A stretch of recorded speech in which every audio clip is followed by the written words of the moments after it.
नमस्कार दर्शक बंधु, आज आम जाना दोसा बनइबार सबुठारु सहज प्रणाली।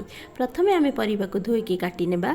एठी आम पियाज, कैप्सिकम, गाजर, बीट, भजा बादाम और पनीर और सीझा आलू नहींजे।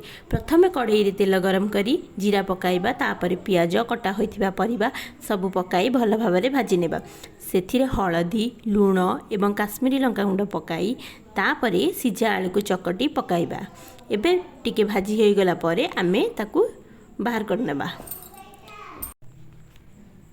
एबे आमे पिठौ तैयारी करिया। पिठौर कंसिस्टेंसी एहीपरि पतला रखिबा। पलम तातिला परे पिठौरे आमे पकाई ताकू धीरे धीरे बड़ आकार करी बुलाइबा। एबे आमे साइड रे तेल पकाइबा। 1 मिनिट परे ताकू चारिपटू टिके टिके करी छड़ाई देबा। एबे आमे प्रस्तुत होइतिया मसाला को ता मध्य सुंदर भाव में रखिदेबा।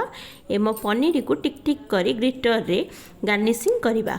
एबे हमर टेस्टी डोसा रेडी हो गला। देखि पारुथिबे एते केते क्रिस्पी होइची, जेपरि मार्केट रे भी आमे खाइ परिबा।